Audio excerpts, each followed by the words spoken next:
Hello, how are you? It's me, your narrator for Sleepless Nights, ready to dive into another monotonous story in the Boring History for Sleep series. Today's theme is The Secret Life of the Knights Templar, What They Didn't Want You to Know. Before you start, turn off the light, snuggle up on your soft pillow, and let the modern world outside. If you like what you hear, give it a like and subscribe, but only if you want to. No pressure. In the comments, tell us where you're listening from and what time it is. Now, take a deep breath, relax, and let's travel to a past where glory was rare and boredom a constant. Imagine yourself in the Middle Ages, a time of unshakable faith and unforgettable stench. You're about to discover that the life of the legendary Knights Templar was much less about the Holy Grail and mystical conspiracies, and much more about bureaucracy, boring rules, and a diet of porridge. Get ready to demystify the legend and uncover the boring truth behind one of the most romanticized groups in history. You snuggle into the pillow, your mind already a little cloudy, and I take you back to a time when desert dust and blind faith mixed into a sticky paste. Forget the legends of shining knights and divine quests. The truth about the origin of the Knights Templar is, to be frank, a bit like worldly. Imagine 9 guys, dusty and probably smelling like any modern deodorant would surrender, who in 1119 decided that protecting pilgrims in the Holy Land was a brilliant idea. There was no fancy business plan, no angel investors with pockets full of gold, only Hugues de Payon and his 8 friends with the best of intentions and apparently very few resources. They called themselves Poor Knights of Christ and of Solomon's Temple. The poor part was literal. They had no imposing castle, no shimmering armor, much less a marketing budget. Their headquarters? A wing of the royal palace in Jerusalem, seated by King Baudouin II. Think of it as a favor from a friend, not a donation of valuable land. They were, at first, more of a volunteer militia than an elite military order. You in your soft bed can imagine the discomfort of sleeping on the stone floor, the biting cold of the desert night, and the constant buzzing of flies that seemed to have a special appreciation for anything that smelled like sweaty human. There were no memory foam mattresses, just the harsh medieval reality. But like a small startup that, against all odds, finds its niche market, the Templars had something that money couldn't buy: the blessing of the Church. In 1129, at the Council of Troyes, they received the papal seal of approval. And, my dear listener, papal approval in the Middle Ages was the equivalent of $1 billion in venture capital today. Suddenly, these 9 stripped-down knights were no longer just a bunch of idealists. They were God's vanguard, and that, in itself, was an irresistible invitation to donations. Think of the transformation. From a group of poor knights who barely had enough to eat, they became the richest and most powerful institution in Europe in a few decades. It wasn't magic. It was a combination of faith, war, and, crucially, surprisingly astute financial management. They weren't just warriors. They were medieval entrepreneurs. People, moved by devotion or fear of hell, began to donate land, money, jewelry. Wealthy widows, guilty nobles, ambitious merchants. They all wanted a piece of salvation, and the Templars were the perfect vehicle. They became the guardians of the pilgrims, yes, but also the guardians of fortunes. The protection of pilgrimage routes was not only an act of charity, it was a business. With the security they offered, trade flourished, and they were at the center of everything. Imagine the scene. A pilgrim, exhausted and afraid of bandits, delivers his possessions to a Templar in Paris, receives a receipt, and can withdraw the equivalent in Jerusalem. This is not heroism. It is a rudimentary but effective international banking system. And just like that, the machine started spinning. From 9 men with an idea and few coins, they grew into a vast network of castles, lands, fleets of ships, and of course, a formidable army. The initial poverty was only a distant memory, a fairy tale for the masses, while the reality was an unprecedented military financial organization. And you, lying there, can feel the weight of this historical irony.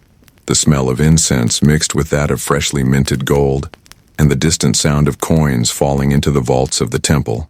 Now that you know how these poor knights got rich, let's dive into their daily lives, which were anything but glamorous. Forget the images of movies where medieval knights live in a frenzy of battles and parties. The reality of the Templars was much closer to a strict monastery than to a superhero headquarters. They were, after all, warrior monks. And the monk part, came with a package of rules that would make his to-do list for the day look like an invitation to anarchy. Imagine yourself waking up before the sun, not with the gentle ringing of a smart alarm clock, but with the shrill bell of the chapel, calling for the first prayers. It was dark, cold, and the smell of incense mixed with the mold of the ancient stones filled the air. You, who might complain about having to get up to get a glass of water in the middle of the night, would have to drag yourself to mass, still sleepy, with your body sore from the previous day's armor or straw mattress. There was no coffee to wake you up, just the promise of salvation and perhaps a little cold water to wash your face.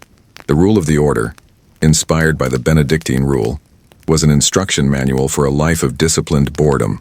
Silence was gold. Unnecessary conversations were forbidden. Think of a house where you can't gossip, complain about the weather, or even comment on the bland porridge you're eating. It was like that. Silence was so valued that at some times of the day, communication was made by signs as in an eternal mime game. You, who live connected 24 hours a day, with notifications popping up every second, can hardly imagine the oppressive silence that hung over the Templar dining halls and dormitories. The only sound was the slow, monotonous chewing or the whisper of a prayer. The food. The food. If you dream of medieval banquets filled with roasted meats and mead, wake up. The Templar diet was strict and, to put it kindly, uninspiring. Meat was a rare luxury, reserved for 3 days a week, and even then, in controlled portions. The rest of the days were made up of bread, cereal porridge, the famous pottage, a gray and bland paste, vegetables, and occasionally fish. No exotic spices, no sugary desserts, no variety you find in your fridge. Imagine eating the same thing, day after day, without the option of ordering a delivery or going to a restaurant. The taste of Templar life was that of deprivation, and the smell was that of overcooked cereals and stale bread. And sleep? Don't expect orthopedic mattresses or feather pillows. The Templars slept in simple beds, often on the floor with little bedding. Comfort was considered a temptation, a deviation from the path of righteousness. The idea was that the body would be a temple, yes, but a Spartan temple, without unnecessary luxuries. You who turn and turn in search of the perfect position would have to settle for the hardness of the cot and the cold that seeped through the cracks. The monastic life of the Templars was an incessant routine of prayer, manual labor, military training, and more prayer. There was no time for hobbies, to read a good book, if they had access to one, or to simply switch off. The mind and body were constantly engaged in pursuits aimed at purification and discipline. It was a life of renunciation, of sacrifice, where individuality was suppressed in the name of order and God. And you, lying there, could feel the weight of this routine, the boredom that dragged on like a dense fog, and the silence that, at times, was more deafening than any battle. The glory, if it existed, was in self-denial, not in adventure. You're snuggled, perhaps already feeling the weight of your eyelids, and I invite you on a journey into the financial past, a place that's surprisingly less exciting than action movies suggest. Forget the vaults full of gold guarded by dragons. The real magic of the Templars lay in something far more prosaic: banking bureaucracy. Yes, before the idea of a credit card or a wire transfer even existed. The Knights Templar, those warrior monks you imagined just brandishing swords, were busy inventing the international banking system. Think of the Middle Ages as a place where travel was a dangerous adventure. There were no ATMs on every corner, and carrying large sums of money in gold coins was an open invitation to highway robbers who had not the slightest appreciation for pious pilgrims or weary knights. It was against this backdrop of insecurity and inefficiency that the Templars, with their network of fortresses and homes throughout Europe and the Middle East, saw a business opportunity. It wasn't charity, it was a service, and a very profitable service. The system was ingenious in its simplicity. A pilgrim, or a merchant, or even a king, who needed to move money from one place to another without the risk of being robbed, could deposit his funds in one of the Templar houses in Europe. In return, he received a document, a kind of medieval letter of credit, or traveler's check. This document, often encoded or with security marks to prevent forgery, think of an ancestor of your bank PIN, attested to the amount deposited. The depositor then traveled, light and safe, and upon arriving at his destination, say Jerusalem or Antioch, he presented the document to another Templar house and received the corresponding amount in local currency. There was no interest as we know it today, as the church condemned usury. But the Templars were smart. They charged a fee for the service, an administrative cost, or donation, that in practice worked as a profit. And this fee, multiplied by thousands of transactions, transformed the order into a financial powerhouse. They didn't just save money, they lent it to kings and nobles, financed crusades, and even managed the finances of monarchs. The Paris Temple, for example, functioned as the royal treasure of France for a long time. Picture the scene: a debt-ridden king, with his crooked crown and his fiscal worries, knocking on the door of the Templars, not to ask for a blessing, but to negotiate a loan. This system was not only convenient, it was revolutionary. It allowed for an unprecedented flow of capital, facilitating trade and travel in an era of chaos. The Templars, with their reputation for integrity and their vast network of contacts, were the only ones capable of providing such security and efficiency. They were the banks and the security companies of the Middle Ages, all in one package, wrapped in white robes with red crosses. As you toss and turn in bed, perhaps thinking about your next credit card bill, reflect on the irony. The Knights Templar, who were supposed to be warriors of God, spent a considerable part of their time dealing with balance sheets, deposits, and looting. Their secret life was not about hidden rituals or hidden treasures, but about managing a financial empire that ultimately became one of the reasons for their downfall. The wealth they had accumulated and the power it conferred made them an irresistible target for those who desired their possessions. And so, the system that made them powerful also sealed their fate. You who may be dreaming of a hearty breakfast or an evening snack, get ready for a dose of medieval reality that would make any modern nutritionist cry. Forget the sumptuous banquet scenes you've seen in movies about the Middle Ages, with tables crammed with roasted meats, exotic fruits, and mead flowing like a river. The diet of the Knights Templar was, to be brutally honest, an ode to monotony and deprivation. There were no starred chefs, no tasting menus, just the harsh and repetitive reality of subsistence. The rule of order was clear. Meat was a luxury, not a right. It was allowed only 3 times a week, and even then in controlled portions. And when the meat appeared, it wasn't a juicy grilled steak. Think of pieces of pork or chicken, cooked to exhaustion in bland broths, without seasonings that could awaken the palate. The goal was not gastronomic pleasure, but the minimum nutrition to keep a warrior's body functioning. The smell in the cafeteria was not of aromatic spices, but of rancid and overcooked fat, a heavy aroma that pervaded the clothes and the memory. On the other days of the week, the basis of the food was bread, and not the fresh and crusty bread you buy at the bakery. It was coarse cereal bread, often hard as stone, that needed to be moistened in water or broth to be chewed. And the porridge. The pottage was the king of the Templar table. A thick gray paste made from cereals such as barley or oats, cooked in water with some root vegetables, if any. No excess salt, no butter, no sugar. It was the definition of survival food, designed to fill the stomach and provide energy, not to please the palate. Imagine the sound of dozens of men chewing in silence, the only noise to break the stillness of the cafeteria, a sound that, in itself, was already boredom-inducing. Fresh fruits and vegetables were seasonal and scarce, depending on the region and time of year. The variety was minimal. There were no refrigerators or sophisticated conservation techniques. What was not consumed quickly, spoiled. And the coffee? No way. The main drink was water, often not very clean, or a weak, watery beer, made to be safer than water and with an alcohol content so low that it would barely tickle a mosquito. Wine was reserved for special occasions or for the sick. The lack of variety and bland nature of the food wasn't just a matter of taste, they had a purpose. Food deprivation was seen as a form of mortification of the flesh, of keeping the body under control and the mind focused on God. There was no room for gluttony or the worldly pleasures of the table. You, who can choose from dozens of options on your delivery app, can barely conceive of the discipline needed to live with such a restrictive and boring diet. The life of the Templars was a constant battle against desire, and food was one of the fronts of this war. The smell of stale bread, the bitter taste of porridge, and the absence of anything remotely delicious were constant reminders of their vows. And as you snuggle into your blanket, perhaps feeling a slight rumble in your stomach, you can be thankful that you live in an era where coffee is plentiful and meat is not a weekly luxury, but a daily choice.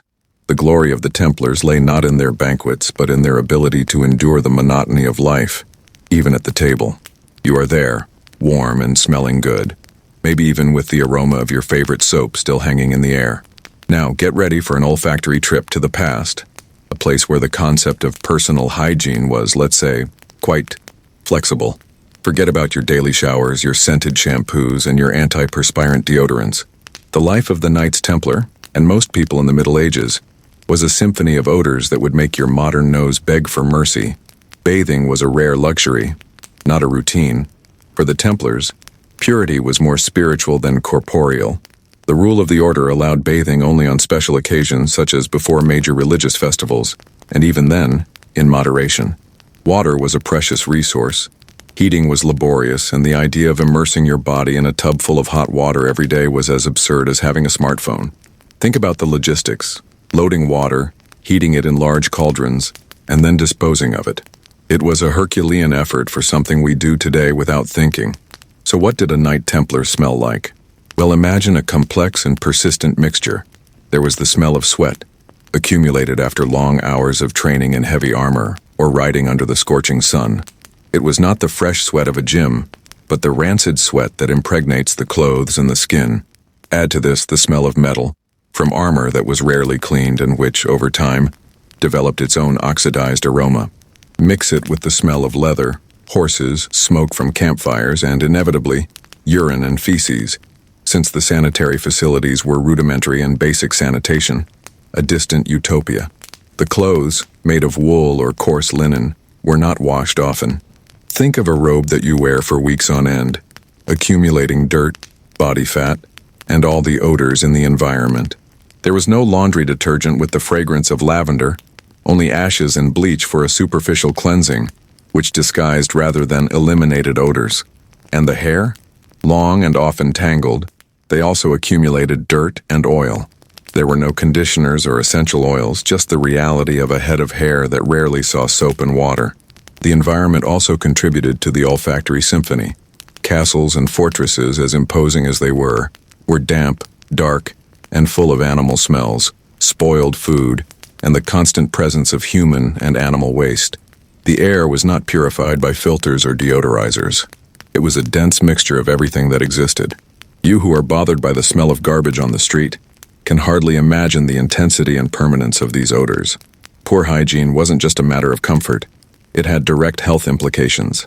The proliferation of lice, fleas, and other pests was common, and diseases spread easily in environments where cleanliness was neglected. The skin, constantly dirty and irritated, was a breeding ground for infections. So as you snuggle up on your clean sheet and breathe in the fresh air of your room, imagine the contrast. The life of a Templar was a complete sensory experience, and the sense of smell was constantly bombarded. The glory of the battle, if it existed, was accompanied by a smell that would make any of us accustomed to modern asepsis run for disinfectant. And so, the smell of sweat and metal becomes yet another boring but real detail of these knights' lives. You who may already be in a state of semi-consciousness, now imagine what happened after a young man or a grown man decided to exchange worldly life for the austerity of the Order of the Temple. Forget military training movies with inspiring montages and epic soundtracks. The Templar training was not about personal overcoming in the modern sense. It was about depersonalization, about breaking the individual to forge a peace in God's war machine. And that, my dear listener, was brutal in a way your personal trainer would never dream of. There were no air-conditioned gyms, no motivational instructors with catchphrases. The training began long before the sword. It started with the mind. Discipline was the first and most ruthless weapon. You, who may feel exhausted after an hour of exercise, would have to submit to a routine that began before dawn and ended long after sunset. Hours of prayer, heavy manual labor, and constant vigilance over every thought and action. Obedience was absolute. Questioning was unthinkable. Individuality was a luxury they could not afford. Physical training was equally relentless. Think of long marches under the scorching sun or in the freezing rain, carrying the weight of armor that, even without being complete, was already a considerable burden. There were no cushioned running shoes, only leather boots that offered little protection from the uneven terrain. The body was pushed to the limit, not to sculpt defined muscles, but to develop resistance to pain and fatigue. The constant sound of heavy footsteps, the creaking of leather, and the gasping of men were the soundtrack to this particular hell. The handling of weapons was a brutal and repetitive art. Forget the elegant fencing you see in movies. Medieval fighting was a dirty, exhausting, and often lethal business. The Templars spent hours training with heavy swords, spears, and maces, not in choreographed duels, but in combat simulations aimed at maximum efficiency. The shock of the metal, the muffled sound of the blows on wooden shields, the smell of sweat and wet earth, all this was part of the routine. They learned to fight in formation, to move as a unit, where the life of one depended on the discipline of the other. There was no room for individual heroism. Survival was in cohesion. And the armor? The armor. Wearing a chainmail, a helmet, and the rest of the equipment was like carrying a small car on your back. The weight, the restriction of movement, the unbearable heat under the Middle Eastern sun, all of this was part of the training. They needed to learn to fight, to ride, and to survive under this burden. You, who complain about the weight of your laptop backpack, can hardly imagine the constant discomfort, roasted skin, and muscle aches that were a Templar's daily companion. The goal of all this suffering was not only to create warriors who were physically able, but also psychologically resilient.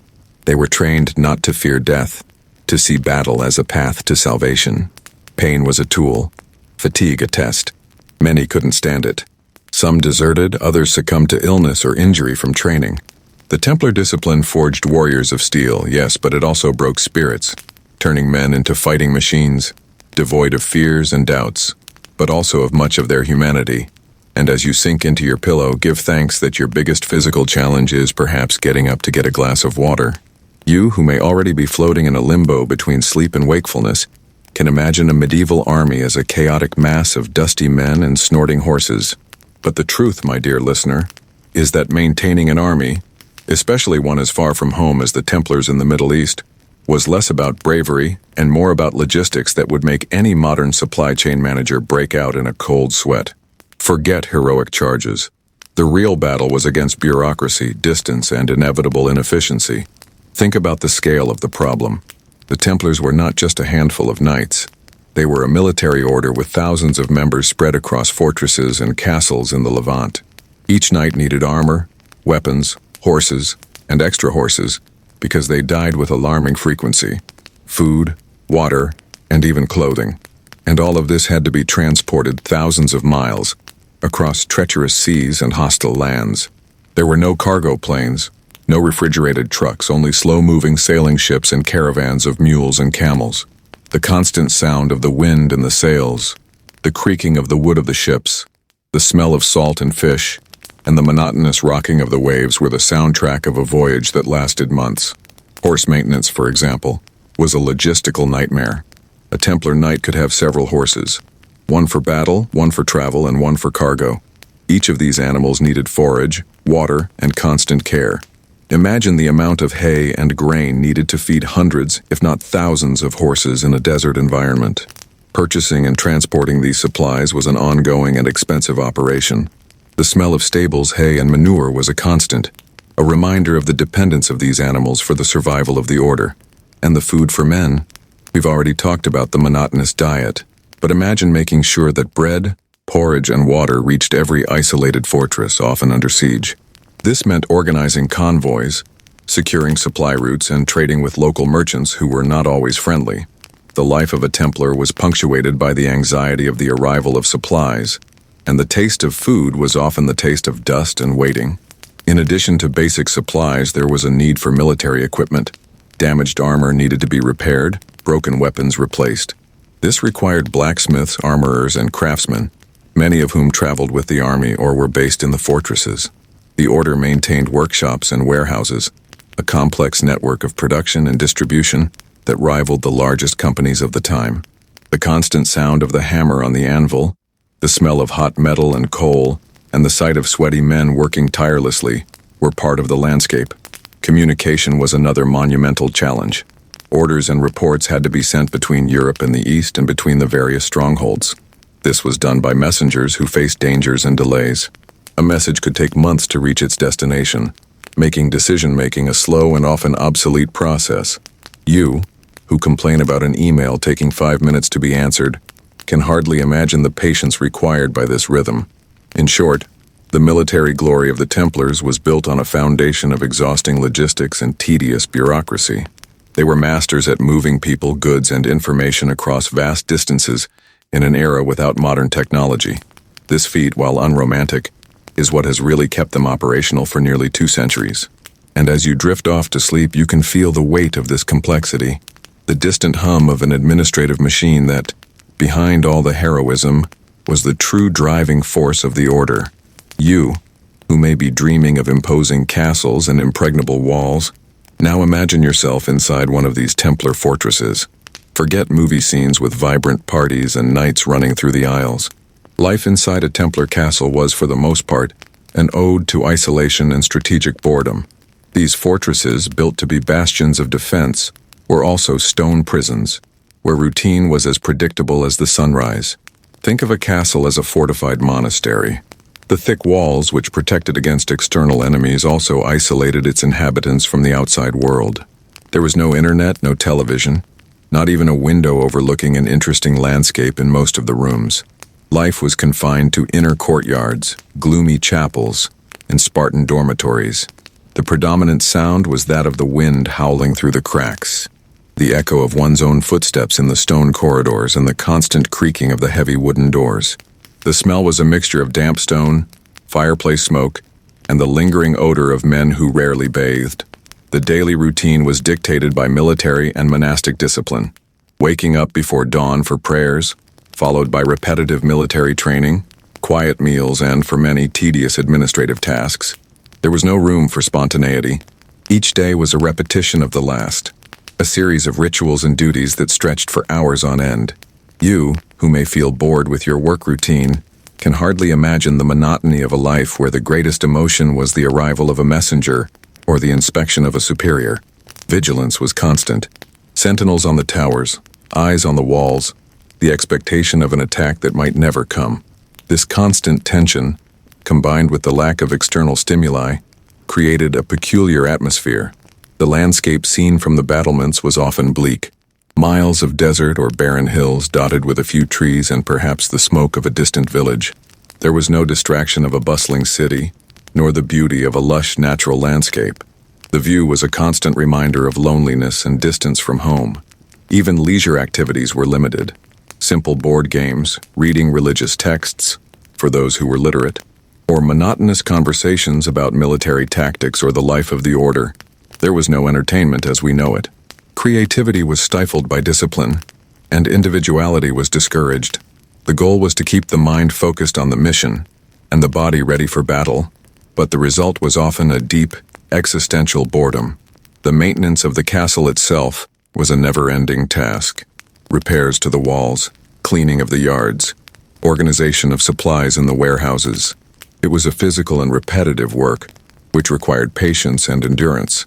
The constant sound of hammers, chisels, and the dragging of stones was the soundtrack to daily work, a reminder that the fortress, as imposing as it was, required a continuous effort to stand upright. And when an attack actually happened, the adrenaline was intense, yes, but followed by long periods of recovery, repairs, and mourning. Life in a Templar fortress was an alternation between overwhelming monotony and sudden terror, with boredom occupying most of the time. You, lying in your comfortable bed, could feel the weight of this existence, the claustrophobia of the stone walls, and the oppressive silence that permeated the lives of these knights. The glory was in the defense, but the reality was a never-ending wait. You, who may be dreaming of heroic crusades and virtuous knights, get ready for a somewhat uncomfortable. The story, my dear listener, is not a fairy tale, and faith, as noble as it may seem in theory, has often served as a pretext for acts that would make any of us, with our modern sensibilities, cower in horror. The Knights Templar, these paladins of Christendom, were not immune to the darker side of religious warfare. Forget the image of defenders of justice. The reality of the Crusades was brutal, and the Templars, as an integral part of this war machine, participated in atrocities that official history prefers to sweep under the rug. Think of the conquest of Jerusalem in 1099, even before the official founding of the order, but an event that shaped the Crusader mentality. The reports speak of rivers of blood, indiscriminate looting and massacres of entire populations, regardless of age or gender. The smell of blood, decaying bodies, and smoke from burnt cities was the fragrance of Christian victory. The Templars, once established, were effective warriors, yes, but also ruthless. His devotion to God was as fervent as his disposition to violence. They took no prisoners on many occasions, especially when it came to enemies considered infidels. The idea of mercy to one's adversary was a luxury that holy war did not allow. Imagine the sound of screams, the clash of metal against flesh, and the silence that followed, a heavy silence filled only by the wind and distant crying. There was also the issue of looting. Although the rule of order forbade personal ownership of property, the order as a whole benefited from the riches taken from enemies. Castles and conquered cities were looted, and treasures were incorporated into the vast Templar heritage. It was not a romantic chivalric war, it was a war for land, for power, and yes, for riches. The gleam of gold and jewelry stained by blood was a constant reminder of the human cost of glory. In addition to pitched battles, there were sieges, long, tedious, and incredibly cruel. The tactic of starvation was common, and surrender often meant death for the defenders. The life of a civilian in a besieged city was a hell of deprivation, disease, and constant fear. The Templars, as besiegers or besieged, participated in this brutal reality. The smell of sewage, disease, and despair was omnipresent. And make no mistake, the violence was not only external. The internal discipline of the order, while rigorous, could also be brutal. Severe physical punishments were meted out for infractions, and a knight's life was one of constant submission. The hierarchy was rigid, and disobedience was dealt with an iron fist. The sound of the whip, the muffled moan, and the subsequent silence were part of the routine. The history of the Templars, when viewed through the lens of romanticization, reveals an organization that, while dedicated to a religious ideal, operated within the harsh realities of medieval warfare. They were products of their time, and their time was a period of blind faith and explicit violence. The glory of the Crusades was built on mountains of bodies and rivers of blood. You, who turn over on your soft bed, can feel the weight of this truth. Faith, when taken to the extreme, can justify the unjustifiable. The Templars, in their quest for salvation and the defense of the Holy Land, committed acts that today would be considered war crimes. History prefers to forget these details, but they are an intrinsic part of the secret life of these knights. And so the dark side of faith reveals itself, not as a hidden mystery but as an inconvenient truth, whispered by the winds of the past. You, who may be dreaming of the lottery or a pay raise, get ready for the story of how poverty, when managed well, can turn into a fortune that would make any modern billionaire blush. The Knights Templar, who started out as a band of poor knights, quickly became the richest and most powerful bankers in Europe. And this wealth, my dear listener, was as unexpected as their awakening in the middle of the night. The transformation was not magic, but a combination of faith, cunning, and a pinch of luck. At first they were genuinely poor, relying on donations to survive. But the papal blessing and reputation as defenders of the Holy Land opened the floodgates of generosity. Kings, nobles, merchants, and even pious peasants began to donate land, money, jewelry, and even castles. Think of it as a medieval crowdfunding campaign, but with the promise of eternal salvation instead of a personalized mug. The sound of coins falling into the temple's coffers was the melody of success. The order was tax-exempt, a privilege that today would make any multinational corporation salivate. They could move money and goods across borders without the bureaucracy and fees that plagued others. This gave them an immense competitive advantage in the fledgling world of commerce and finance. They weren't just treasure keepers. They were asset managers, investors, and yes, loan sharks, even though the church condemned usury. They circumvented prohibition by charging fees or donations for the loan service, a fiscal maneuver that would be the envy of any modern accountant. The wealth of the Templars was not limited to gold and silver. They owned vast tracts of land throughout Europe with farms, mills, vineyards, and forests. These estates were managed with remarkable efficiency, producing food and goods that sustained the order and generated surpluses for sale. The smell of freshly harvested grain, the sound of mills grinding flour, and the buzz of the markets where they sold their wares were all part of the Templar economic empire. They were, in essence, a gigantic agricultural and real estate corporation, as well as a bank and an army. They also became the main creditors of kings and nobles. When a monarch needed to finance a war, build a castle, or simply pay off his debts, he would knock on the door of the Templars. The Paris Temple, for example, functioned as the royal treasury of France, guarding the crown jewels and the funds of the kingdom. Picture the scene: a king with his crooked crown and his fiscal worries, begging for a loan from a group of warrior monks who, in theory, had taken a vow of poverty. The irony was palpable, and the smell of real despair mingled with the aroma of parchment and wax. This wealth, however, was a double-edged sword. While it gave them power and influence, it also engendered envy and resentment. Indebted kings, ambitious nobles, and even the clergy, who saw the order as a rival, began to covet the Templars' assets.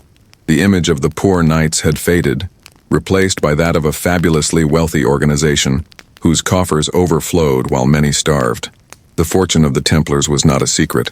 It was visible in their vast estates, in their stately castles, and in their ability to finance ventures that others could not. This visibility, combined with the order's autonomy, they answered only to the Pope, not to local kings, made them a perfect target. The wealth that propelled them to power was in the end what made them vulnerable. And as you sink into your pillow, you can feel the weight of this historical irony. Initial poverty turned into wealth so great that it upset the powerful, sealing the fate of one of history's most fascinating orders. You, who may be imagining secret corridors, hidden chambers, and mysterious rituals, get ready for a revelation that may be somewhat disappointing. The secrets of the temple, the ones that fuel conspiracy theories and adventure novels, were actually much more mundane than you might think. Forget the hidden Holy Grail or the ancient scrolls with forbidden wisdom. The true secret life of the Templars, behind the doors of their temples, was filled with something far less exciting: accounting and property management. Think of the Paris Temple, the order's main headquarters in Europe. It was not a lair of arcane mysteries, but a financial and administrative center of gigantic proportions. Imagine a building that functioned as a central bank, notary's office, warehouse, and headquarters, all at the same time. The prevailing smell was not of mystical incense, but of old parchments, ink, wax sealing, and perhaps the sweat of scribes and accountants working late. The sound was the scratching of feathers on the paper, the clinking of coins being counted, and the whisper of administrative instructions. The Templars were masters of asset management. With vast estates spread across Europe and the Middle East, they needed an efficient system to manage land, leases, crops, livestock, and of course the donations that kept coming. That meant keeping meticulous records, ledgers, detailed inventories, lease agreements, and endless correspondence. You, who may get lost in your own spreadsheets, can hardly imagine the complexity of managing an economic empire without computers or management software. Each Templar preceptory or house functioned as an autonomous unit, but all reported to the headquarters. There was a constant flow of information and funds, all documented in exhaustive detail. The knights who weren't on the front lines brandishing swords were brandishing feathers, recording every coin that came in and went out, every acre of land cultivated, every sheep born. Accuracy was vital, as the order depended on its reputation for integrity and efficiency to attract more donations and maintain the trust of its royal customers. The secrets they kept were not about pagan rituals or secret bloodlines, but about the finances of kings and nobles. They were the custodians of royal treasures, the financiers of military campaigns, and the managers of personal fortunes. This information, yes, was secret, but not because it was mystical, but because it was of high strategic and financial value. Knowing the debts of a king or the wealth of a nobleman was immense power, and they exercised it with discretion. In addition to accounting, there was personnel management. The order had thousands of members, including knights, sergeants, chaplains, and servants. Each one needed to be fed, clothed, trained, and allocated. This required a complex bureaucratic system, with records of entry and exit, promotions and punishments.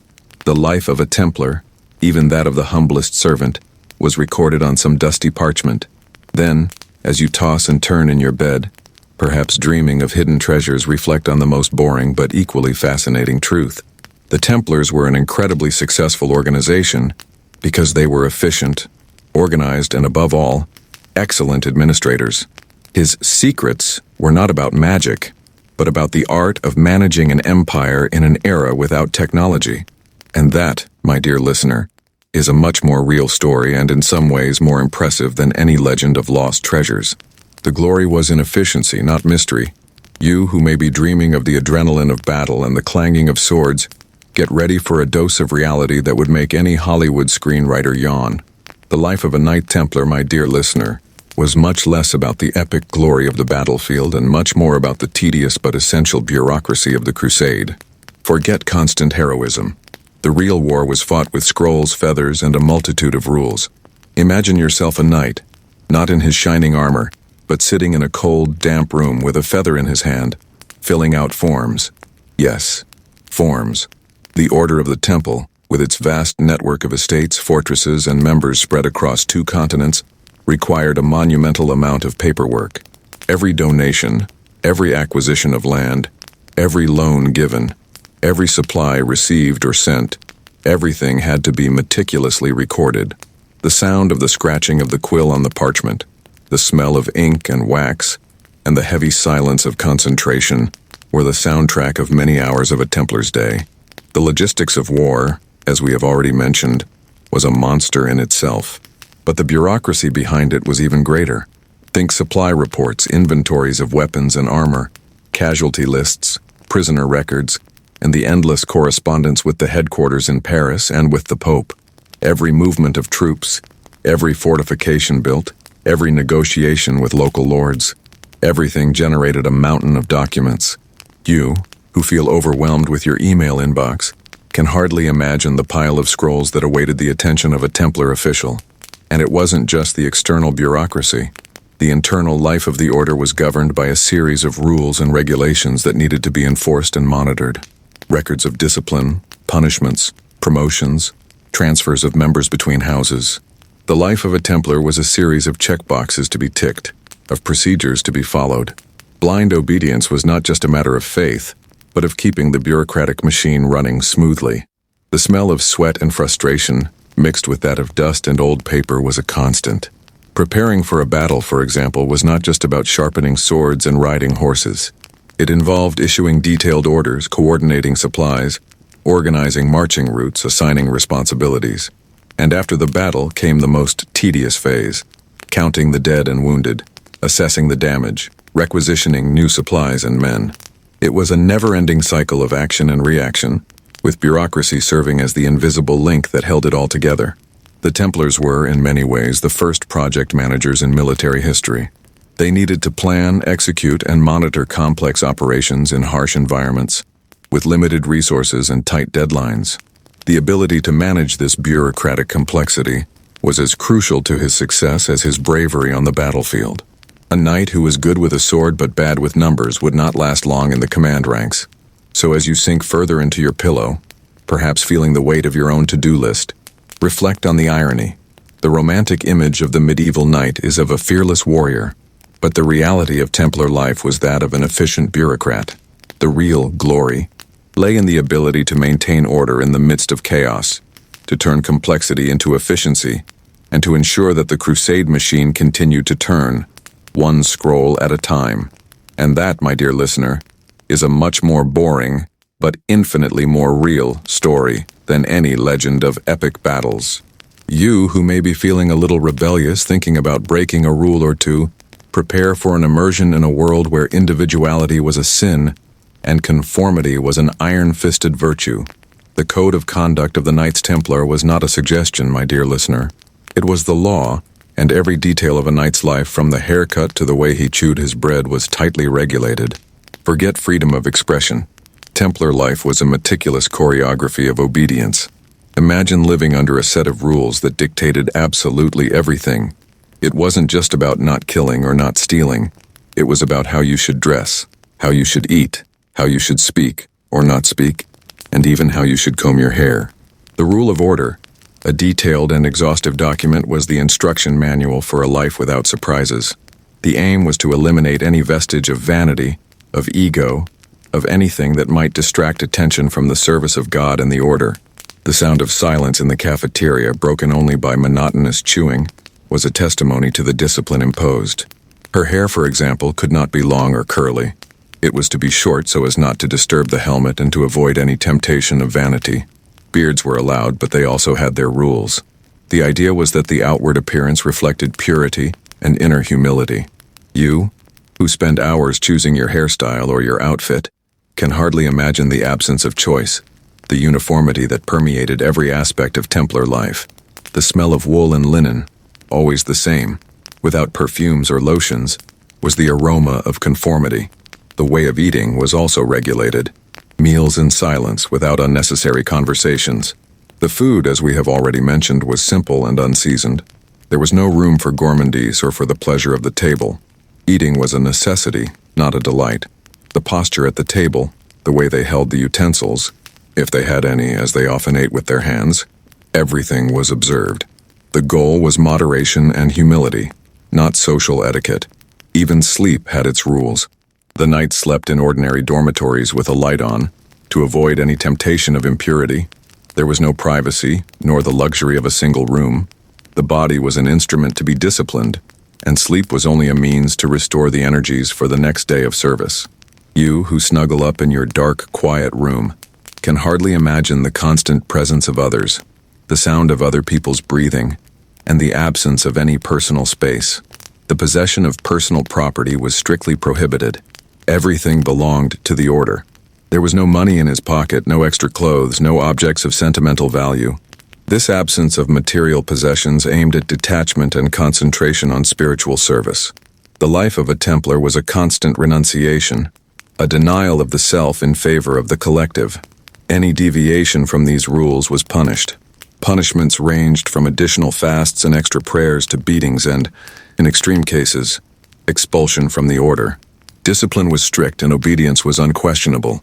There was no room for questioning or personal interpretation of the rules. The word of the superior was the law. This rigidity, although it seems stifling to us, was seen as essential to the cohesion and effectiveness of the order. In a chaotic and dangerous world, discipline and uniformity were seen as guarantees of success. They were a well-oiled machine, where each piece fit perfectly, without friction caused by individuality. Then, as you turn over in your bed, perhaps thinking about all the little freedoms you enjoy, reflect on the life of a Templar. The glory, if it existed, was in self-denial, in the suppression of the self in the name of a higher ideal. But reality was a life of disciplined boredom, where every step, every word, every thought was regulated. And this, my dear listener, is the true story of the Templar Code of Conduct, a life with no room for individuality, where the only freedom was to obey.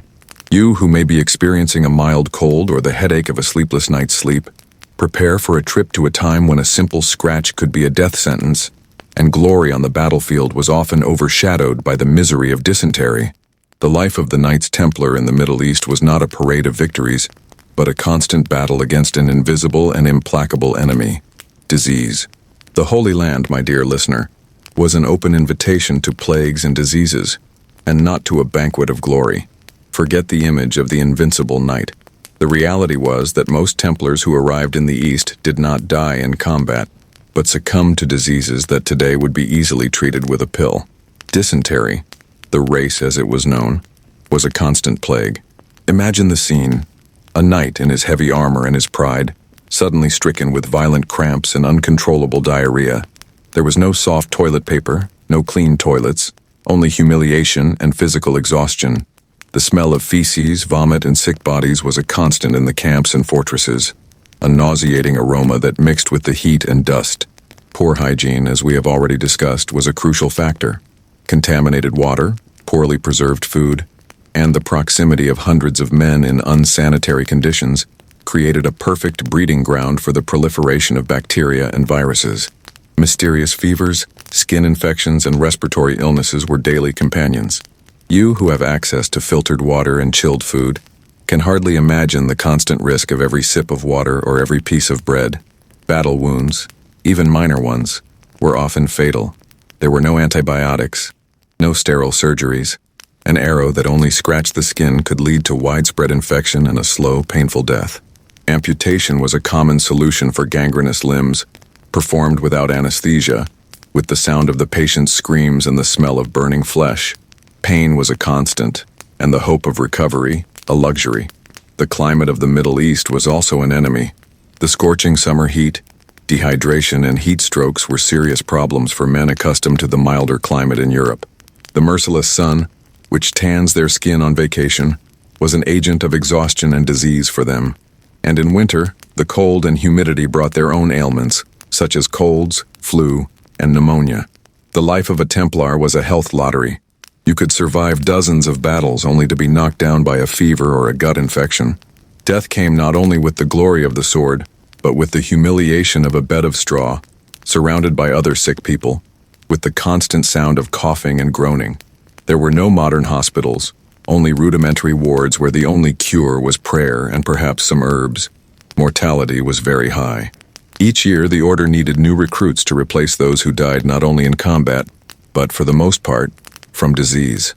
The glory of the crusade was, for many, a one-way ticket to an anonymous grave in distant lands, with the body consumed by a disease that today would be only a nuisance. So as you snuggle into your blanket, perhaps feeling the warmth of your body and the absence of aches, reflect on the fragility of life in a time without modern medicine. The life of a Templar was a constant dance with death, not just on the battlefield, but in every meal, in every sip of water, in every wound.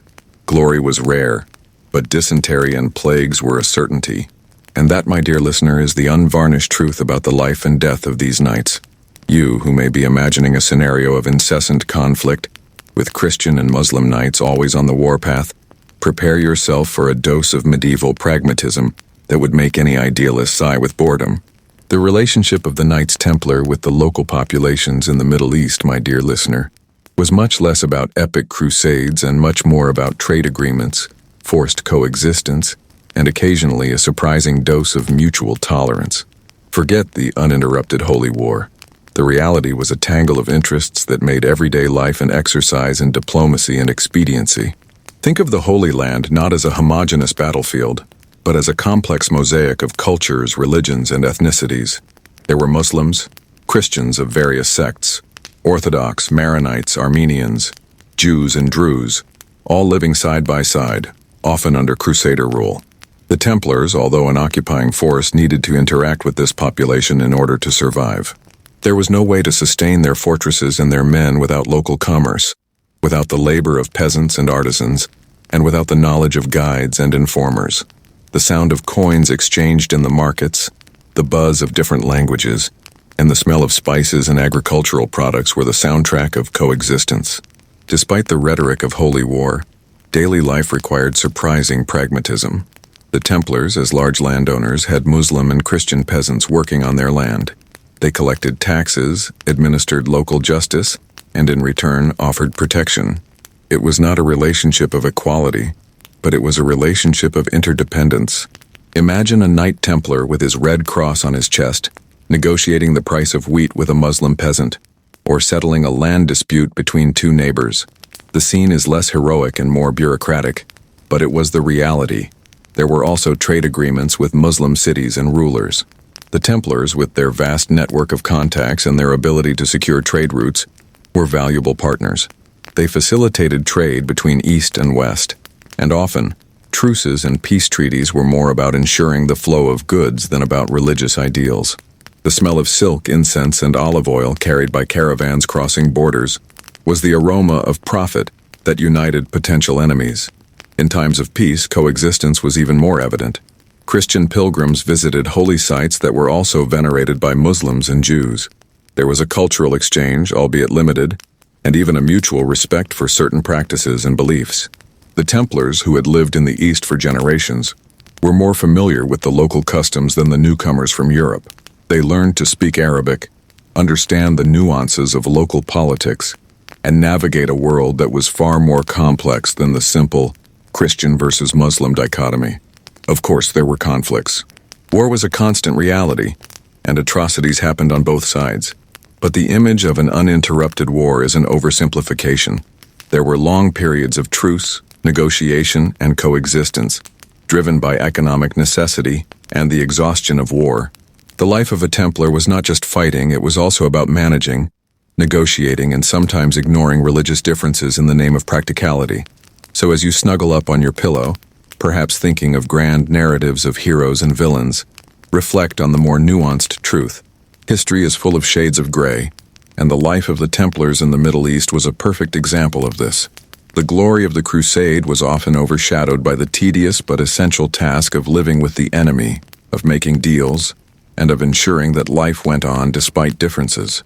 And this, my dear listener, is the true story of the relationship between the Templars and the locals. Not always crossed, but often a coexistence forced by necessity. You, who may be dreaming of hidden treasures and divine missions, prepare for a disillusionment that would make Indiana Jones cry. The Holy Grail, the Spear of Destiny, the Shroud of Turin, the search for relics in the Middle Ages was less about mysticism and more about power, prestige, and, frankly, good marketing. The Knights Templar, for all the aura of mystery surrounding them, were more interested in relics for their political and economic value than for any inherent mystical power. Forget magic. Reality was a marketplace of faith where authenticity was a minor detail. Think of the Middle Ages as a time of unwavering faith, but also of remarkable credulity. Owning a relic, even if it was a piece of bone from an obscure saint or a fragment of wood from the true cross, conferred immense prestige.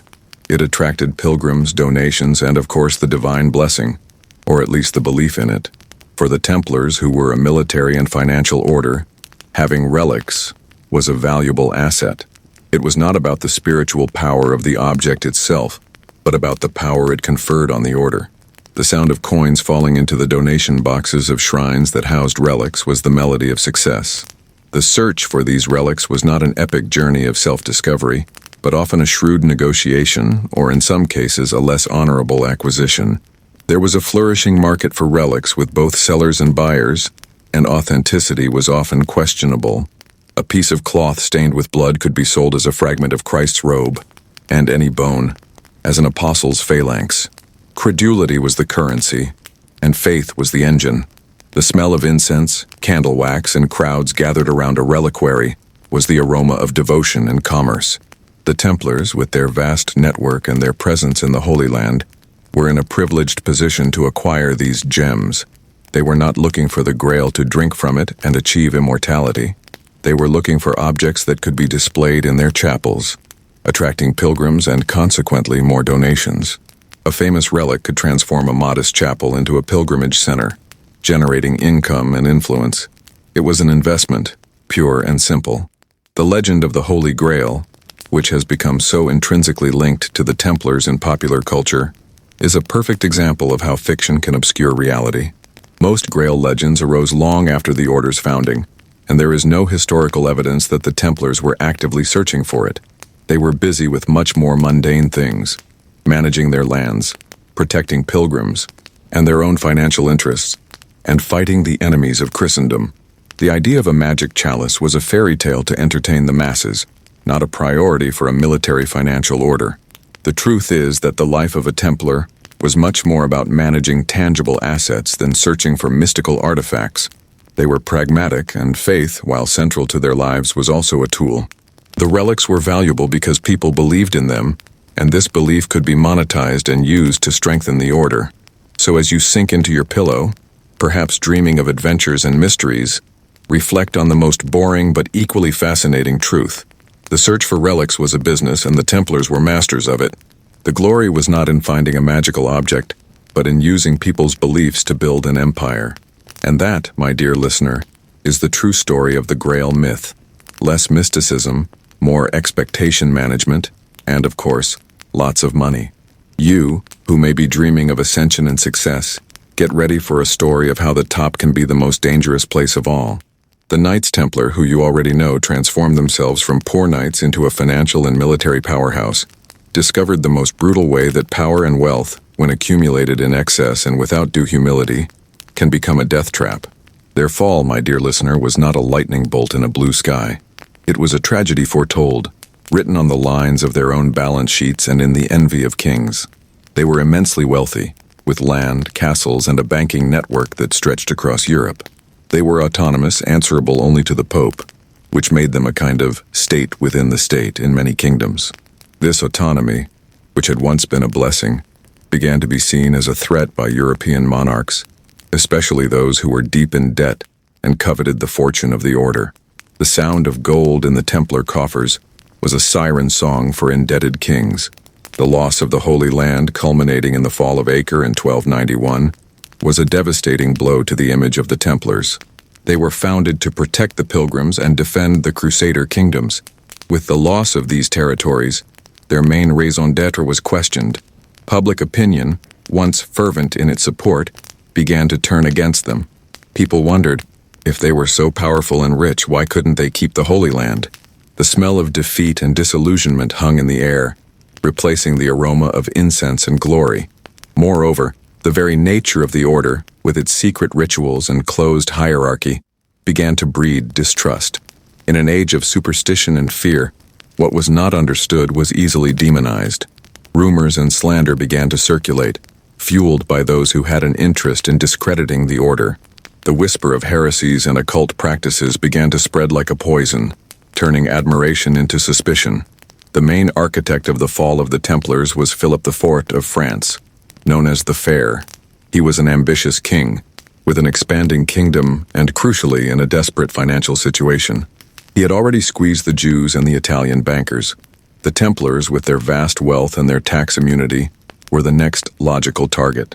Imagine a king, with his crown heavy and his debts even heavier, looking at the Temple of Paris, the greatest treasure in Europe, and thinking, this should be mine. The order was an easy target. His wealth was visible, his autonomy irritating, and his reputation, though still strong, was beginning to be eroded. They were too powerful to ignore, but not powerful enough to resist a coordinated attack by a determined king and a complacent pope. The irony is that the same wealth that made them so influential and respected is what sealed their fate. They have become too big a target, too fat to ignore. The fall was not a sudden event, but a process. The seed of destruction was sown at the moment when its wealth outweighed its perceived usefulness and its ability to defend itself from internal enemies. Envy and greed, old as humanity itself, were the catalysts. And so, the order that had survived centuries of war and external dangers succumbed to its own prosperity. As you sink into your pillow, perhaps thinking about the dangers of success, reflect on the history of the Templars. Their glory was built on a foundation of power and wealth, but that same foundation became their Achilles heel. History is full of ironies, and the fall of the Templars is one of the most bitter. They were destroyed not by their enemies on the battlefield, but by those who coveted what they had. You, who are perhaps used to truth being an objective concept, prepare for a trip to a time where truth was a tool, shaped and distorted to serve the interests of the powerful. The fall of the Knights Templar was not just a matter of greed. It was a smear campaign so brutal and effective that it would make any modern political marketer blush with shame. The accusations against them, my dear listener, were as absurd as their most bizarre dream, but they were enough to seal the fate of one of the most powerful orders in history. Imagine a king, Philip IV of France, desperate for money and with a colossal debt to the Templars. He couldn't just confiscate his assets. It needed a moral and legal justification, something that would shock Christendom and legitimize its action. And so, the medieval propaganda machine was set in motion. The accusations that emerged were not only serious, were shocking, designed to destroy the order's reputation and justify its annihilation. The sound of the rumors, whispered by word of mouth, was more lethal than any sword. The first and most devastating accusation was that of heresy. The Templars, these defenders of the faith, were accused of denying Christ, of spitting on the cross, and of worshipping a demonic idol called Baphomet. Think of the irony. Men who had dedicated their lives to fighting and dying for the cross were now accused of desecrating it. The image of knights kneeling before a bearded head, whispering blasphemies, was terrifying enough to turn public opinion against them. The smell of brimstone and sin, though imaginary, hung over the accusations. Then came the accusations of sodomy and immorality. In a deeply religious and conservative society, these were accusations that warranted moral condemnation. The Templars, who lived in celibacy and male communities, were painted as practitioners of sexual acts against nature. There was no evidence, of course, just insinuation and shock. The idea was to tarnish the image of purity and devotion that the order had cultivated for centuries. You, who live in an age where privacy is a right, can hardly imagine the moral debauchery that has befallen these men. There were also accusations of idolatry, witchcraft, and secret rituals involving anointing with strange oils and obscene kissing. Everything that was mysterious and misunderstood in the order was turned into evidence of demonic practices. The lack of transparency of the Templars, who kept their initiation rituals secret to preserve discipline and mystique, was used against them. The silence that was once a virtue was now proof of guilt. These accusations did not come out of nowhere. They were carefully orchestrated based on testimonies obtained under torture, as we will see in the next section, and spread throughout Europe through royal letters and papal bulls. The smear machine worked with frightening efficiency. The reputation built over 2 centuries was dismantled in a matter of weeks. The goal was not to find the truth, but to create a narrative that would justify the dissolution of the order and the confiscation of its assets. Philip IV knew that in order to seize the wealth of the Templars, he needed to delegitimize them completely. And what better way to do this than to accuse them of the most heinous crimes against God and morals? The irony is that these accusations, as fanciful as they were, became the basis for the modern legend of the Templars. The Baphomet and the secret rituals that were invented to destroy them are now part of the folklore that makes them so fascinating. The propaganda that destroyed them paradoxically also immortalized them, but in a distorted and sensationalist way. So, as you sink into your pillow, perhaps thinking about today's fake news, reflect on the power of slander. The story of the Templars is a grim reminder of how truth can be a victim of political expediency, and how reputation, once tarnished, is nearly impossible to restore. Their glory was overshadowed by lies, and the smell of smoke from the campfire, though still far away, was already hanging in the air. You, who may be dreaming of justice prevailing and truth coming to light, prepare yourself for a part of history that would make any modern courtroom collapse in disbelief. The accusations against the Knights Templar, as absurd as they were, needed proof. And in the Middle Ages, my dear listener, the most effective way to get proof was through methods that would make your stomach churn and your mind beg for relief. Torture was no exception. It was the rule, a legal instrument to extract truths that most of the time simply did not exist. Imagine a knight who has dedicated his life to the faith and the order, suddenly dragged into a dark and damp dungeon. The smell of mold, sweat, and fear permeated the air. The sound? Maybe the constant drip of water, the creaking of currents, and the distant echo of screams you hoped you'd never hear up close. There were no lawyers, nor the right to remain silent. There was only the question, repeated tirelessly, and the promise of increasing pain until the desired answer was uttered. The methods were varied and cruelly effective. Think of the strapping, where the accused's hands were tied behind his back, and he was hoisted by a pulley with weights tied to his feet until his shoulders shifted with a dry snap. The sound of the body stretching, the bones separating, was the soundtrack of the confession, either the torture of water, where the accused was forced to swallow large amounts of water, or had wet cloths stuffed down his throat, simulating drowning. The feeling of suffocation, the panic, the inability to breathe, all of these designed to break the will. There was also the use of fire. The accused's feet were smeared with oil or fat and exposed to slow flames, causing excruciating burns. The smell of burning flesh, the unbearable heat, the pain that seemed to consume the soul, all this for the knight to confess that he had spat on the cross or worshipped Baphomet. You, who burn yourself with a hot cup of coffee, can hardly imagine the deliberate and prolonged agony. The interrogators, often Dominican and Franciscan monks, were masters of their craft. They did not seek factual truth, but the truth that fit the narrative of the king and the pope. The questions were tricky, the options limited. Confess and be forgiven, though the consequences were still dire, or resist and suffer more. Many Templars, exhausted, physically and mentally broken, ended up confessing to crimes they never committed. They admitted to denying Christ, practicing sodomy, worshiping idols, all so that the pain would stop. These confessions were then recorded and used as evidence against other members of the order. It was a vicious cycle of pain and lies, where the truth was the first victim. The irony is that the most bizarre accusations, such as Baphomet worship, only gained traction because they were confirmed under torture. What was an invention to justify royal greed became a reality in the records of the Inquisition. Torture was not just a means of obtaining information. It was a spectacle of power, a demonstration that no one was above the law, especially when that law was manipulated by the powerful.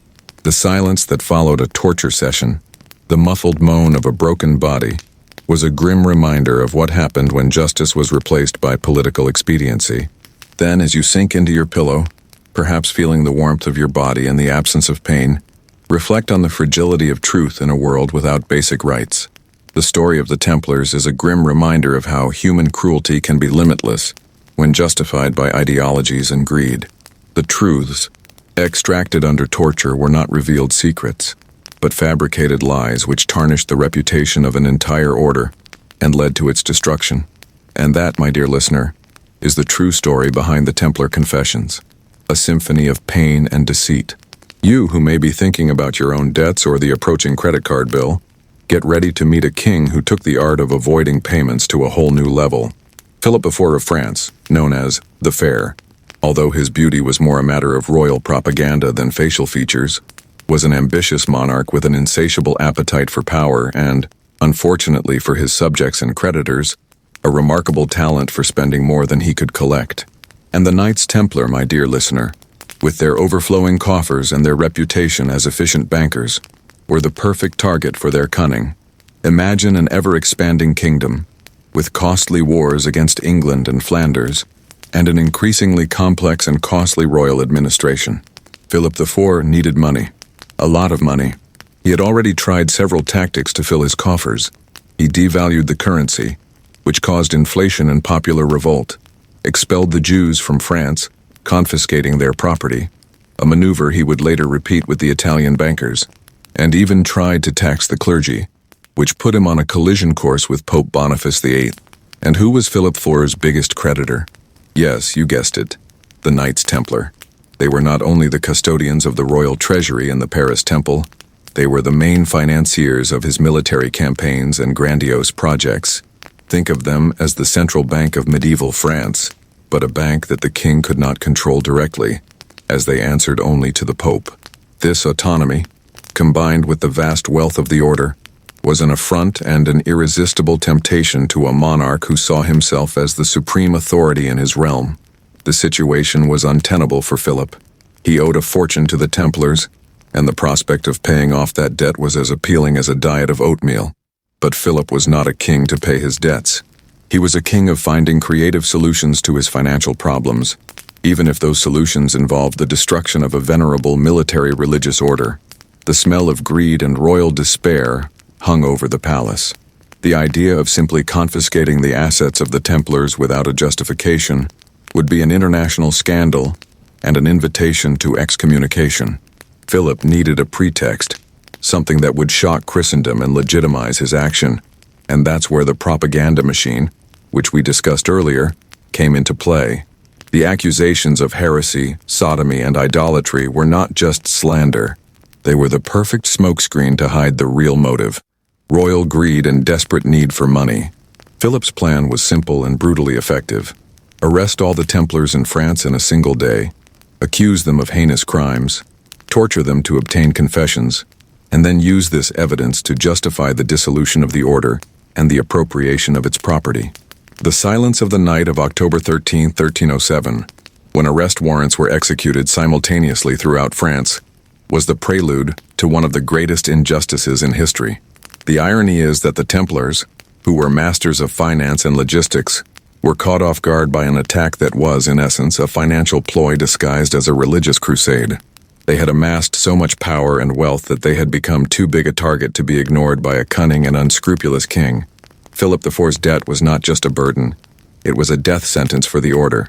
As you sink into your pillow, perhaps thinking about how the powerful manipulate the rules, reflect on the story of Philip IV and the Templars.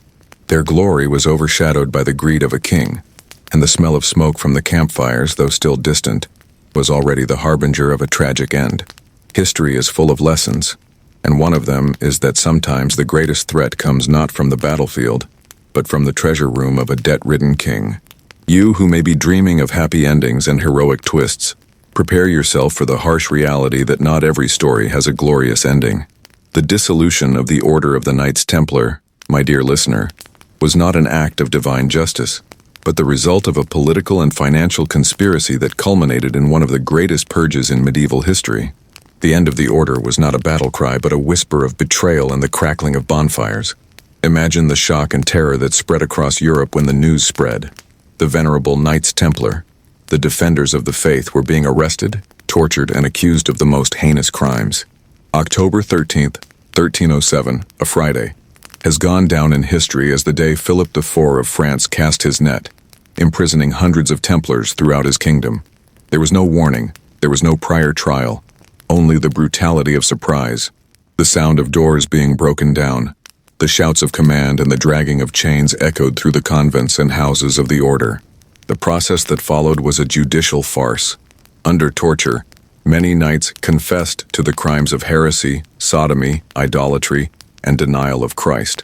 These confessions, obtained under the most abject duress, were used as evidence to justify persecution. Pope Clement V, initially reluctant, eventually gave in to pressure from Philip IV, who threatened the papacy with schism. In 1312, at the Council of Vienne, the Pope issued the papal bull Vox in Excelso, which officially suppressed the order of the Temple, not by condemnation, but by apostolic provision, to avoid scandal and preserve the reputation of the Church. It was a fancy way of saying, we can't prove that they're guilty, but we'd better get this over with before it gets worse. The fate of the last knights was varied but rarely happy. Those who confessed and repented were, for the most part, spared death, but sentenced to life imprisonment in monasteries, where they lived out the rest of their days in seclusion and penance. Think of humiliation. Men who had commanded armies and managed fortunes, now reduced to powerless monks, living on alms and prayers. The smell of damp cells, bland food, and quiet despair was the new reality. But for those who refused to confess or who recanted their confessions, fate was the stake. Jacques de Molay, the last Grand Master of the Order, and Geoffroy de Charnay, the preceptor of Normandy, were the most famous. After years of imprisonment and torture, they were burned at the stake on March 18, 1314, on a small island in the Seine in Paris. De Molay, according to legend, maintained his dignity to the end, cursing the Pope and King Philip IV, summoning them to appear before the tribunal of God in a year, and ironically both died within a year. The sound of the crackling of wood, the smell of burning flesh, and the astonished silence of the crowd were the epitaph of the order. The Templars' assets, the vast fortune that Philip IV so coveted, were, in theory, transferred to the Order of the Hospitallers, another military religious order. In practice, Philip IV and other European monarchs seized much of these assets, especially in France. Castles, lands, money, everything was confiscated, and Philip's debt to the Templars was conveniently forgotten. The dissolution of the Templar order marked the end of an era. It was a devastating blow to the idea of autonomous military orders and to papal authority, which proved vulnerable to pressure from a powerful monarch. The image of the knight monk, which had been a pillar of Christendom for 2 centuries, was irreparably tarnished. As you sink into your pillow, perhaps thinking about the fragility of power and the cruelty of politics, reflect on the end of the Templars. It was not a glorious ending, but a grim reminder of how envy, greed, and manipulation can destroy even the most powerful institutions. Their story is a cautionary tale, whispered by the winds of the past, about the dangers of accumulating too much power and trusting indebted kings. You, who may be dreaming of hidden treasures, secret societies, and millennia-old conspiracies, get ready for the final irony of the story of the Knights Templar. Despite their brutal dissolution and attempts to erase their memory, they have not only survived in popular culture, but have blossomed, transformed into something far more fascinating and far less boring than they ever were in their lifetime. The enduring legacy of the Templars, my dear listener, is a testament to how fiction can be more powerful than reality, and how mystery, even if fabricated, sells far more than bureaucracy. Think about the image you have of the Templars today. It's probably not that of bureaucratic warrior monks eating porridge and managing bank accounts.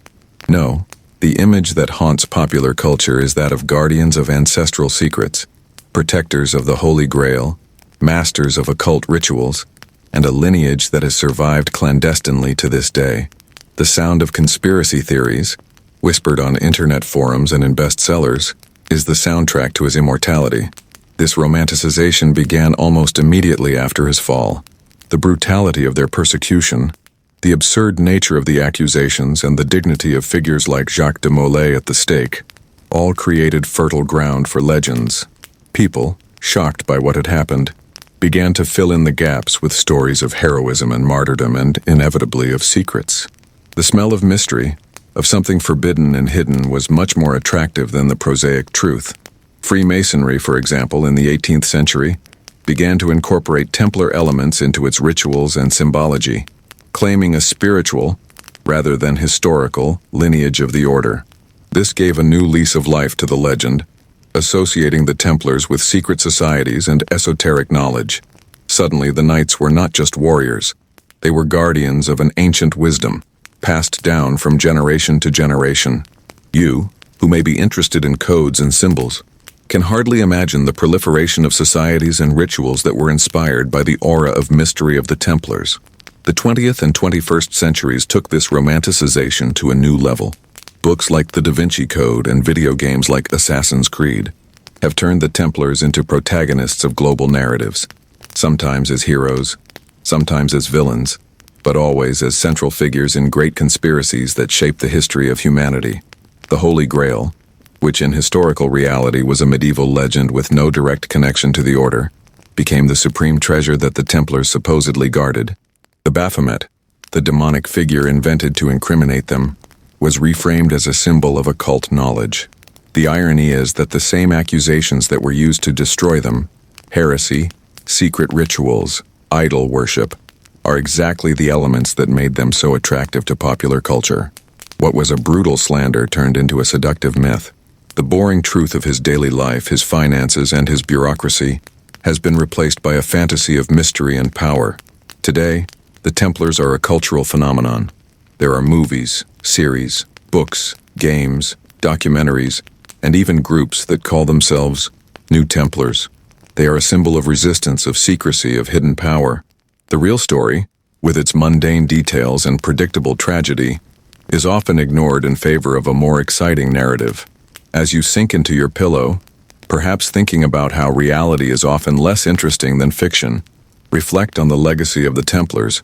They were destroyed by kings and popes, but they were reborn in the popular imagination, more powerful and mysterious than ever. Their glory lies not in the battlefields or bank vaults, but in their ability to inspire legends that transcend time. And that, my dear listener, is the true immortality of the Knights Templar, that of a myth that continues to haunt and fascinate, distorted and romanticized, but eternally alive. You who may be dreaming of spectacular escapes and twists worthy of a movie, get ready for the truth, which is, as always, much more boring.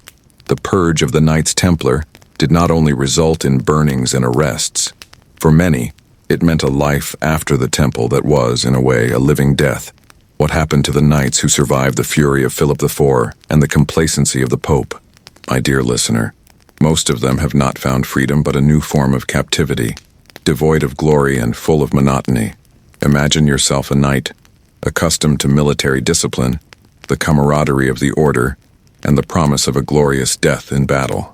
Suddenly you find yourself stripped of your robe, of your identity, and confined to a monastery. Not as a monk by vocation, but as a prisoner of luxury. Or not so much. Most Templars who confessed to their crimes, under torture of course, and repented, were condemned to spend the rest of their days in monasteries of other orders, such as the Benedictines or Cistercians. The sound of monastery bells, which had once meant prayer, was now the curfew to a purposeless existence. Life in a monastery, although religious, was radically different from life in a Templar. There was no longer the adrenaline rush of war, the management of vast estates, or the thrill of travel. There was only the monastic routine, endless prayers, manual labor, silence, and the constant remembrance of what they had lost. The smell of incense and wax, which had once been associated with devotion, now mingled with the aroma of mold and boredom. For many, the transition was devastating. Men who had commanded armies and traded with kings were now mere recluses, voiceless, powerless, and future-free. Loss of identity was perhaps the cruelest punishment. They were no longer Knights Templar. They were former knights, shadows of their glorious past, living under the constant surveillance of their new brothers. You, who perhaps define yourself by your profession or your hobbies, can hardly imagine the annihilation of everything you were. A few managed to escape persecution, especially in kingdoms where Philip IV's influence was less. such as Portugal and Aragon. In these places, the order was simply renamed or absorbed by other military orders, such as the Order of Christ in Portugal. But even for them, life was never the same. The aura of mystery and power had dissipated, replaced by a more discreet and less influential existence. They were survivors, yes, but with deep scars and the constant threat that the past might catch up with them. There were also those who, by luck or because they were considered insignificant, simply disappeared into society. Perhaps they became peasants, artisans, or mercenaries. But the life of a former knight, without the skills or status to sustain themselves in a world that had rejected them, was probably an existence of deprivation and anonymity. The sound of the wind in the countryside, the smell of earth and sweat, and the monotony of manual labor were the new reality, far removed from castles and battles.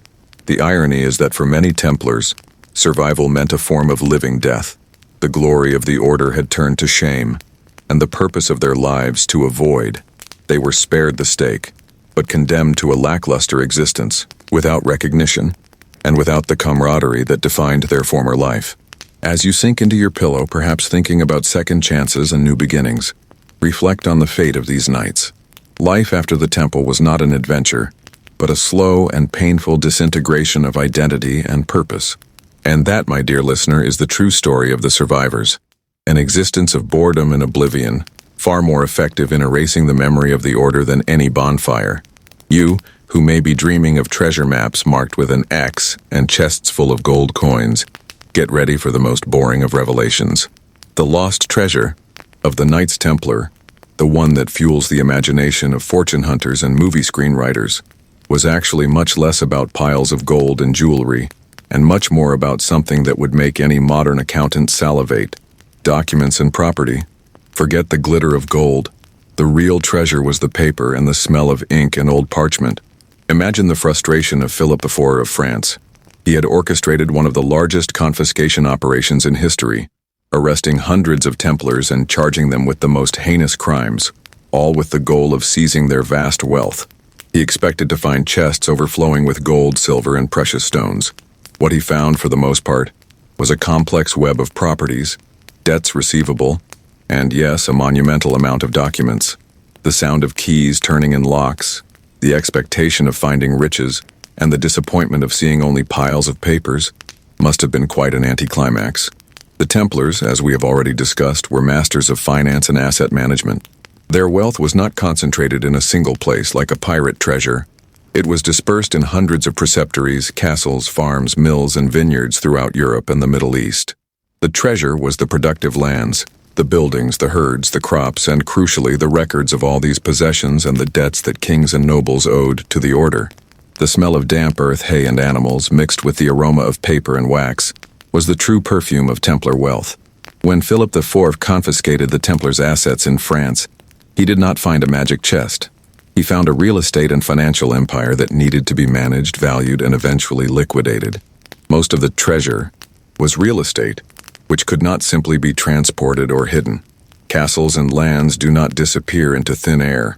They were confiscated, yes, but the management and sale of these assets was a slow and complicated process. And the debts? The debts. Philip IV was one of the Templars' largest debtors. By dissolving the order, he conveniently erased his own debt. But the order also had many other debtors, and these credits were part of its treasury.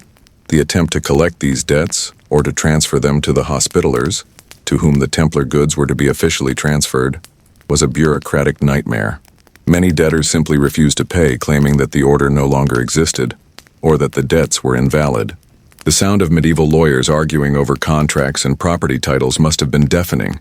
The legend of the lost treasure probably arose from the confusion and misinformation that surrounded the dissolution of the order. What was not immediately found or accounted for was turned into hidden gold. Small amounts of money, personal jewelry of knights, or important documents may have been hidden or taken by members who escaped, but it was not a colossal fortune. The real fortune was the infrastructure, network, and working capital of one of the largest financial organizations of the Middle Ages. The irony is that the treasure that conspiracy theorists seek so badly, the Holy Grail, the secrets of Jesus, or any other fantasy, is infinitely more romantic than reality. The truth is that the greatest treasure of the Templars was their organizational skills, their network of contacts, and their administrative efficiency. And that, my dear listener, cannot be found with a metal detector. Then as you sink into your pillow, perhaps dreaming of adventures and discoveries, reflect on the nature of true treasure. For the Templars, it was not the gold that glittered, but the land that produced, the mills that milled, and the documents that recorded each transaction. Their glory was not in hiding riches, but in generating and managing them. And that, my dear listener, is the boring truth about the lost treasure. Less gold, more paper, and an immense amount of bureaucracy. You, who may be on the verge of sleep, with your mind already wandering between legends and realities, prepare yourself for the ultimate truth, the most boring of all, but perhaps the most liberating. The secret life of the Knights Templar, one that promised shocking revelations and deep mysteries, was actually an ode to administration, bureaucracy, and routine. Forget about occult rituals, hidden treasures, and millennial conspiracies. The truth is that the Templars were, above all, an incredibly efficient organization, and their story is more about running an empire than about the search for a holy grail. Think of everything we've explored. They started as a group of 9 men, with no resources, and became the largest financial and military power in Europe. This didn't happen by magic or arcane secrets, but by an iron discipline, impeccable organization, and a remarkable ability to manage people, property, and money. The sound of his prayers was as constant as the scratching of feathers on accounting parchments, the smell of sweat and metal mixed with that of paint and wax. The daily life of a Templar was a routine of prayer, training, work, and yes, a lot of paperwork. They were monks, warriors, bankers, farmers, builders, and administrators. Their glory lay not in romantic duels or mystical discoveries, but in their ability to maintain an army in the Middle East, to manage an international banking network, and to build fortresses that have stood the test of time. The real adventure was logistics. The real battle was against inefficiency. The romanticization that followed his downfall, with all the legends of treasures and secret rituals, is a testament to our own need to make history more exciting than it really is.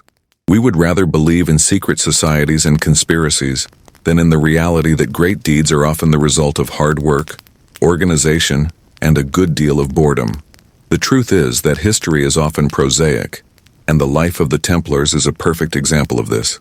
They were men of their time with their virtues and their defects. They were pious, yes, but also brutal. They were disciplined, but they were also victims of unjust persecution. But above all, they were practical. Their secret life was not a mystery to be unraveled, but a complex web of administrative and financial responsibilities that made them powerful and, in the end, vulnerable. Then, as you sink into your pillow, your mind already heavy with sleep, reflect on the final irony. The story of the Knights Templar is a reminder that the truth, as boring as it is often more fascinating in its complexity than any legend. They didn't need magic to be extraordinary. His extraordinariness lay in his ability to transform the mundane into something monumental. And that, my dear listener, is the boring truth that makes you so real and, paradoxically, so worth remembering. And now, my dear listener, with the truth about the Knights Templar echoing softly in your mind, it is time to leave the past behind and surrender to the present. Take a deep breath. Feel the weight of your body on the mattress, the softness of the pillow under your head. Think about how different life is today. There is no longer the concern about dysentery, the lack of bathing, bland food, or indebted kings plotting their downfall. You are safe, warm, and the only real danger is that of falling into a deep, restful sleep. Let the images of stone castles, warrior monks, and dusty scrolls dissolve like mist.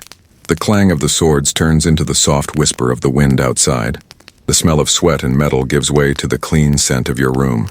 The monotony of Templar life dissolves into the promise of uninterrupted rest. There are no more battles to be fought, no more accounts to manage, no more secrets to be kept, only peace. Feel your muscles relax, one by one, from the tips of your toes to the top of your head. Let gravity pull you down into the comfort of your bed. The world outside can wait. The worries of the day fade. You are safe, secure, and the only thing that matters right now is the slow and steady rhythm of your breathing. Allow yourself to sink further, deeper and deeper, into a peaceful, dreamless sleep.